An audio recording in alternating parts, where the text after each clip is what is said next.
नमः शिवेभ्यः। ओम नमः शिवेभ्यः। ओम नमः शिवेभ्यः। मंगलमय मंगले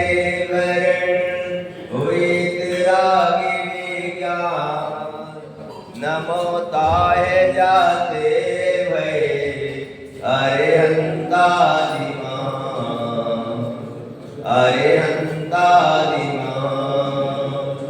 नमन चरण में करे रहे अनुनय से करियो कदम कदम बढ़ते चले मोक्ष महल कियो।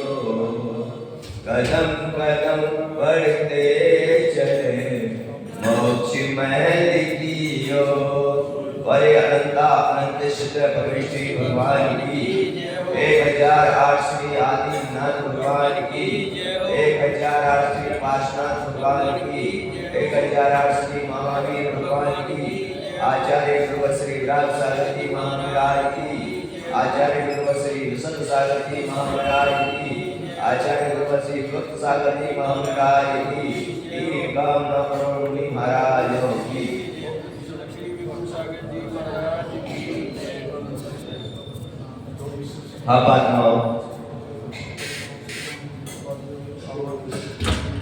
अपन सभी जिन मंदिर आते हैं, जिन मंदिर में आने का, हमारा दर्शन करने का, पूजा करने का एक ही अभिप्राय है कि हमको सम्यक दर्शन की प्राप्ति हो और मंदिर में भगवान के पालमूल या साक्षात गुरु हो उनके पालमूल में भी सम्यक दर्शन की प्राप्ति हुआ करती है। अब अपन लोग यहाँ पर देखें कि यहाँ पर भगवान विराजित हैं, लेकिन साथ साथ में यहाँ पर देखें कि हमारे आचार्य परमेश्वरी विराजमान है। तो हमारे लिए ये विचार करना चाहिए कि साक्षात हमारे लिए मिल रहे हैं तो उनके पालमूल में बैठकर उनकी वाणी को सुनकर क्यों ना हम उस समय दर्शन को प्राप्त करें। ऐसा हमारे अंदर एक भाव जागृत होना चाहिए, क्योंकि द्रव्य क्रिया तो निमित्त मात्र होती है, लेकिन भाव क्रिया अगर आपके भाव में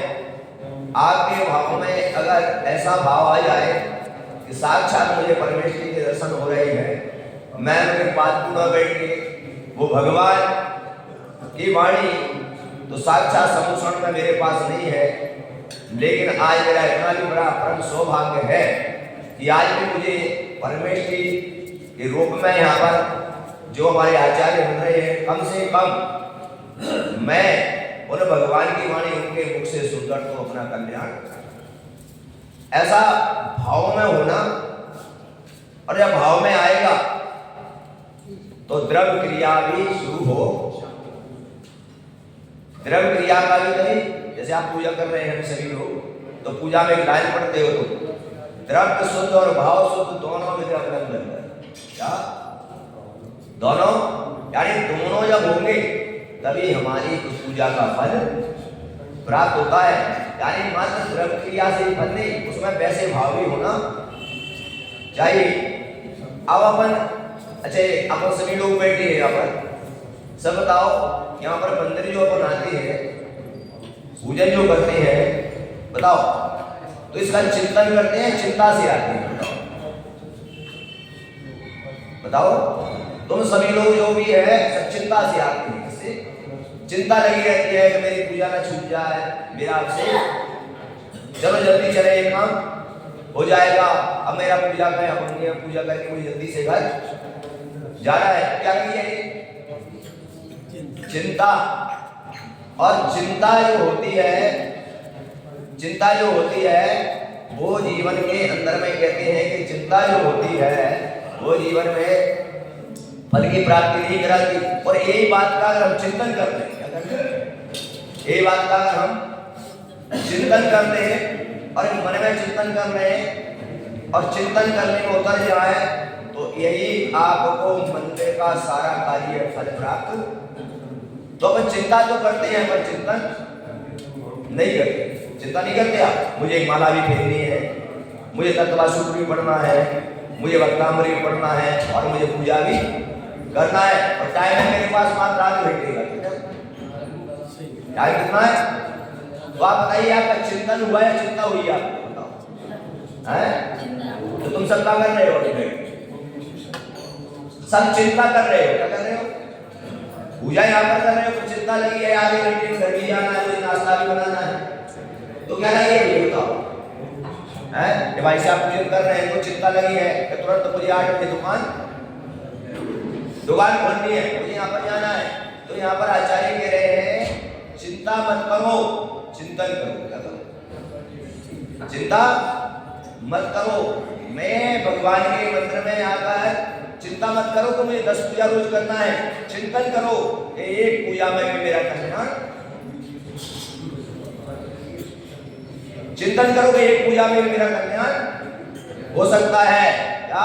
और जब गुरु आ गए सामने तब चिंतन करो, विचार करो क्या कि मेरी जो लंबी क्रिया है उस क्रिया को मैं छोड़ कर दूं। क्रिया छोड़ना नहीं है, उसको हम, लेकिन आज मेरा परम सौभाग्य है कि गुरु के मुख से मुझे भगवान की वाणी सुनने, ऐसा चिंतन मैं कर लूं।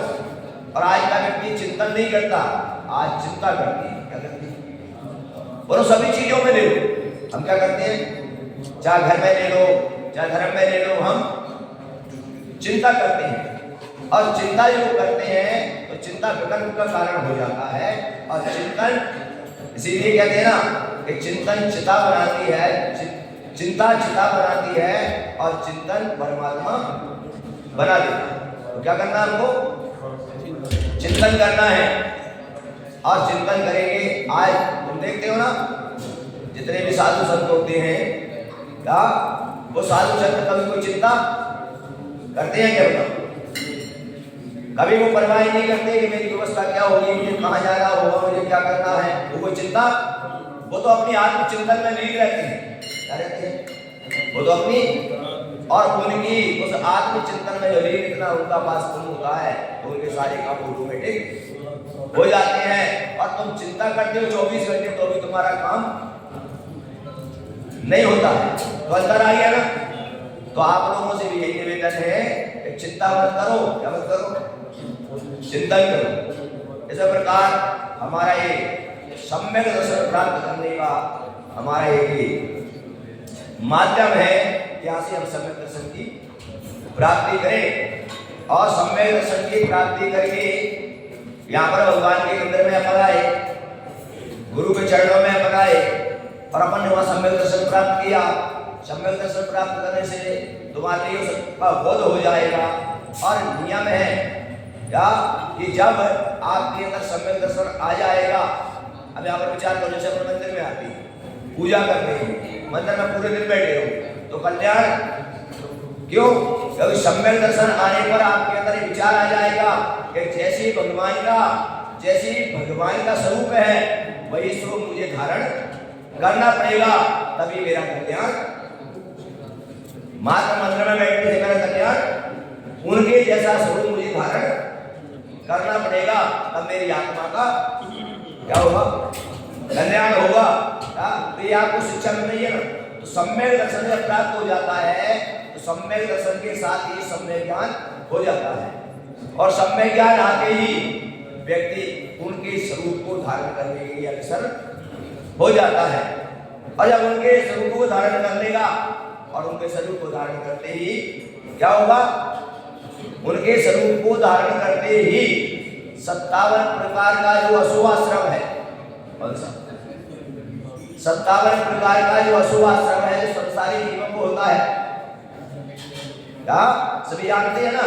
57 प्रकार का आश्रम जो संसारी जीवों को होता है, क्या 5 विद्या, 12 व्रत, 15 योग और 25 दशाएं, ये संसारी जीवों के लिए अशुभ आश्रम है। क्या है? अशुभ आश्रम है। और ये 57 प्रकार का आश्रम संसारी जीव सदैव करता रहता। और जब अशुभ आश्रम होगा तो इसी के लिए उस अशुभ आश्रम को रोकने के लिए उस शुभ आश्रम को रोकने के लिए तो आप मंदिर में पूजा कर रहे हो, उसी के लिए तो आप हमसे कर रहे हो, उसी के लिए तो गुरु की वाणी सुन रहे हो, इसी के लिए गुरु को हार डाल दे रहे हो। इसके लिए कि मैं जितने समय तक मंदिर में रहूंगा, जितने समय मैं गुरु के सानिध्य में रहूंगा, तब तक मेरे अशुभ आश्रम का बंध नहीं होगा। बाकी यहाँ से बाहर निकलते ही तो मेरा अशुभ आश्रम शुरू हो जाएगा। तो ऐसे अशुभ आश्रम को त्यागने के लिए उस सम्यक दर्शन को प्राप्त कर गए और उनके जैसे स्वरूप को धारण करना है। उनके जैसे स्वरूप को धारण करना है, तब जाकर हमारा ये जीवन सार्थक होगा। और आचार्य उमा स्वामी महाराज तत्वा सूत्र ग्रंथ में सारा वर्णन देते हैं दस अध्याय। और वहां पर वो कहते हैं कि आश्रम को रोकने के लिए आपको क्या करना पड़ेगा? आपको क्या करना पड़ेगा? इस अशुभ आश्रम से बचने के लिए आपको क्या करना पड़ेगा? इस अशुभ को क्या करना पड़ेगा? तो आचार्य उमा स्वामी महाराज तत्वा सूत्र ग्रंथ में और एक लिखते हैं और लिख के उसमें कह रहे हैं कि तुमने पढ़ा ना तत्वा सूत्र पूरा सभी लोगों को पता होगा। तो वहां पर लिखते हैं कि आश्रम को रोकने के लिए कौन कौन से हेतु चाहिए जिससे वो आश्रम रुक जाए। जिस प्रकार हम देखते हैं कि छत है और छत में से पानी टपक रहा है, तो क्या करोगे तुम? बोल गए ऐसे कुछ हेतु देखे हुए ये छत का पानी बंद हो जाए। इसी प्रकार आश्रम को रोकने के लिए आचार्य भगवान उमा स्वामी महाराज आपके लिए एक सूत्र लिखते हैं और सूत्र में लिखते हैं व्रत संति गुप्ति धर्म अनदरीक्षा पक्षे यही चार नहीं। एक सूत्र लिखा उन्होंने। आप जब आश्रम को बचना चाहते हो तो व्रत संति गुप्ति यानी 5 महाव्रत 5 संति 3 गुप्ति 13 प्रकार का चार्य प्रकार का। हाँ, जो तुम्हारे सामने महाराज बैठे हैं उन्होंने उसको अंगीकार किया है। 5 संति 5 महाव्रत और 3 गुप्ति। तो आचार्य महाराज के लिए एक प्रकार का शास्त्र उन्होंने धारण किया है। व्रत संति गुप्ति धर्म अनपेक्षा यानी 10 धर्म 10 धर्मों का उन्होंने अंगीकार किया और 12 अनपेक्षा होते ना 12 भावना होती ना 12 अनपेक्षा उनका चिंतन करते हैं हमेशा। और 22 परसव होते हैं 22 परसव होते हैं। उन परसव को भी मुनिराज से पूरा परसव का पाठ से करते हैं। ऐसे 57 प्रकार का ये या तो शुभ और कई जो संबर को रोकने में हेतु बनता है या जहाँ पर आश्रम हो जाता है या संबर हो जाता है वहां पर कर्मों की क्या होती है? वहां पर जाकर कर्मों की निर्जरा हुआ करती है। तो आप लोगों के लिए कि मंदिर में आने के बाद अशुभ आश्रम को रोकना है तो यहाँ पर आचार्यों ने दिया तो उनके जैसे स्वरूप को प्राप्त करने के लिए आपको महाव्रत समति गुप्ति 10 धर्म 12 अनपेक्षा 22 परसव को धारण करना पड़ेगा। तब जाकर तुम्हारे कर्मों की क्या होगी? निर्जरा होगी। अभी तो क्या है? अभी तो तुम्हारे लिए इतना होता है कि मंदिर में आकर जितना शुभ करते हो 1 घंटे 2 घंटे 3 घंटे जितना भी शुभ करते हो और संसार में जाकर उतना ही अशुभ कर लेते हो। हिसाब किताब तुम्हारा। इसीलिए यहाँ पर आचार्य की बहुत अच्छी बात है। अगर आपके लिए आश्रम को रोकना है तो इन हेतुओं को आपको एक ना एक दिन धारण करना ही पड़ेगा। इसके बगैर हमारे कर्मों की रचना नहीं हो सकती है। इसीलिए हे महात्माओं ऐसी अपने तो अपना एक विषय चल रहा था सम्यक दर्शन का और सम्यक दर्शन में 5 अंगों का वर्णन हो चुका। इन 5 अंगों के वर्णन में सभी श्रावकों के नाम आए। 5 अंगों में सभी श्रावकों के नाम आए। निषंगित अंग निष्कासित अंग, निर्विकिष्यांग, अमूल दृष्टि अंग और बहुमन अंग, ये 5 अंगों में श्रावकों के नाम है। आज हम 6वें अंग की ओर बढ़ रहे हैं और 6वें अंग में आज स्थितिकरण, आज स्थितिकरण का अंग वर्णन कर रहे हैं। जहाँ पर स्थितिकरण का अंग का बात आ जाती है वहाँ पर मुनि राजों का नाम आ जाता है, मुनि राजों का नाम आ जाता है वहाँ पर। और वहाँ पर स्थितिकरण में आचार्य श्रीमंत वर्धन स्वामी भगवान यहाँ पर अपने ग्रंथ में आपको बोलकर समझाना चाह रहे हैं, उसको बताना चाह रहे हैं कि अगर संसार में कोई भी व्यक्ति या कोई भी त्यागी व्यक्ति या कोई भी हमारे धर्म के जो स्तंभ है उनमें से कोई भी दर्शन या चारित्र से चलित होता है, दर्शन या चारित्र से चलित होता है, क्योंकि कभी कभी मोहिनी कर्म का जब तीव्र हृदय आता है और मोहिनी कर्म के 2 व्यक्ति होते हैं, दर्शन मोहिनी और चारित्र मोहिनी, दर्शन मोहिनी और चारित्र मोहिनी। जब यहाँ पर किसी व्यक्ति के मोहिनी कर्म में आता है और दर्शन मोहिनी कर्म का में आता है तो वो दर्शन से चित्त हो जाता है, और चारित्र मोहिनी का कर्म का जब में आता है तो वो चारित्र से चित्त होने लगता है। अब यहाँ पर आचार्य ने कहा कि दर्शन और चारित्र से अगर कोई उस कर्म के उदय आने पर अगर वो उससे दूर होना चाह रहा है या उससे चलित होना चाह रहा है यानी उससे हटना चाह रहा है, तो यहाँ पर कहा कि उसको दर्शन में और चारित्र में पुनः स्थित कर देना चाहिए। अगर कोई दर्शन से गिर रहा है या कोई चारित्र से गिर रहा है तो आचार्य कहते हैं कि उसको पुनः उसी में स्थित कर देना चाहिए, उसको गिरने देना नहीं चाहिए, क्योंकि एक बार अगर व्यक्ति दर्शन से गिर गया, एक बार जब चला गया तो पुनः उदाहरण, इसलिए उसको उसी में स्थित करने तो कम से कम उसमें लगा रहेगा। इस प्रकार से आचार्य भगवान कहते हैं क्या दर्शन का मतलब अपन ये विचार करें कि सम्यक दर्शन की व्यवस्था है।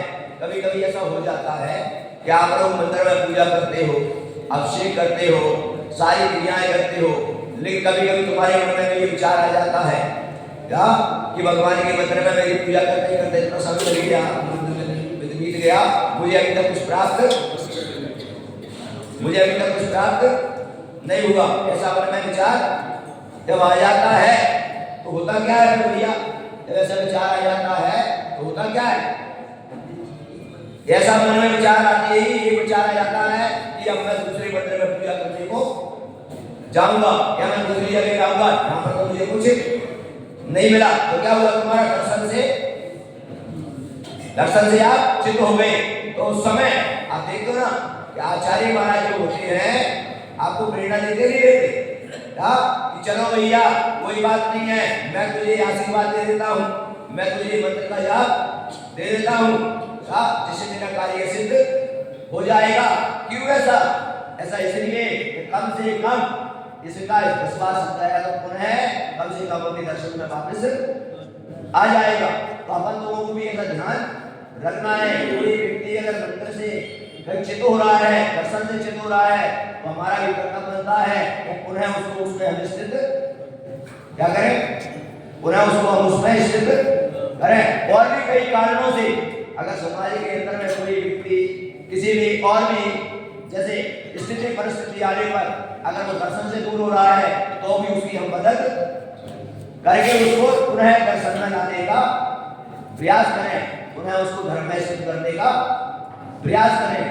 इसी प्रकार अगर कोई साधवी बंधु किसी मोहिनी कर्म के उदयाने पर कोई चारित्र से गिर रहा है तो उस समय भी हमारा एक दायित्व बनता है कि किसी ना किसी प्रकार से तो उसको हम पुनः चारित्र में स्थित करने का प्रयास करें, क्या कभी उसको गिरने ना दें। और हमारा जैन धर्म ये कहता है क्या कि गिरते को उठाना ही तो धर्म है, उठे को उठाना, गिरते को तो उठाना ही तो हमारा क्या है, धर्म है। तो जो उठता है वो तो ऊपर उठता चलाई जा रहा है, उसमें कोई बाधा नहीं है। इसी प्रकार से हमारे ये धर्म कहता है, और चाहे वो समाज हो, चाहे साधु बंधु हो, चाहे त्यागी व्यक्ति हो, हमको हमेशा क्या करना चाहिए? गिरते को उठाना चाहिए। और बंधुओं, शास्त्रों के अंदर में यहाँ पर जो स्थितिकरण अंग है उसमें वारिशेन मुनि महाराज का वृत्तांत उसमें बताया जाता है। उसके उदाहरण के माध्यम से आपको आचार्य भगवान को समझाने का प्रयास कर रहे हैं। और वारिशेन मुनिराज और समय वो नगर में आरती के लिए आए, और नगर में जब आरती के लिए आते हैं तो सभी जानते हैं कि नियम, जब कोई भी गुरु, जब कोई भी मुनिराज, जब कोई भी आचार्य संघ जब नगर में आता है तो एक व्यवस्था होती थी कि पहले चौका लगता और मुनिराज उगल से आते और चौकी के अंदर में हार करते, और उस समय सारे नगरवासी उनको गांव से बाहर तक क्या करते जाते? छोड़ दे जाते थे। आपने भी देखा होगा, या उनको बड़े ठाट से ढोल बाजा लेकर उनको बाहर छोड़ दे जाते, क्योंकि पहले जंगल में चले जाते। और उस समय जब सारे नगरवासी जाते थे तो ध्यान रखो, जब तक गुरु आज्ञा नहीं देते थे कोई व्यक्ति लौटता क्या? कोई व्यक्ति लौटता? जैसे आपने किया नमस्तु महाराज क्या, और महाराज ने आशीर्वाद नहीं दिया तो तुम उनके साथ बराबर चलते जाते थे, क्योंकि अभी मुझे गुरु आज्ञा नहीं मिली क्या। तो सारे नगरवासी गांव से बाहर निकले और सबको उन्होंने आज्ञा दे दी, पर एक उनका मित्र था मित्र का क्या, उसका नाम था कुशुदार क्या था। और अब वो समझ गए, उसको आज्ञा दी थी। बार बार वो रास्ते बताता जा रहा था क्या, महाराज यहाँ पर घेरते थे, हमारे करते थे, बोले कोई याद आ जाओ मुझे वापस जाने की क्या दे रहे, लेकिन आज्ञा नहीं मिली और साथ में चले गए। और 7 बजे के बाद जंगल में ध्यान में बैठ गए, वहां पर संबोध थे उनको भी उन्होंने अपनी दीक्षा धारण करा दी। और मुनि दीक्षा धारण करने के बाद वहां पर मुनि बन के चलते रहे। लेकिन कुशुमराज जो थे क्या, अब ग्रस्त में थे, अब ग्रस्त में उनकी पत्नी भी थी, तो उनके प्रति उनका मन में भाव रहता था। और महाराज से बार बार कहते थे गाँव कब चलेंगे, गाँव कब चलेंगे, क्योंकि उनका भाव था कि मैं एक बार अपने उनके मन के अंदर चल रही थी। तो वारिशेन मुनिराज थे क्या, उन्होंने एक बार देखा, उन्होंने कहा कि इनका अभी मोहिनी कर्म का उधर चल रहा है, इसलिए अभी इनका मोह छूटा नहीं है।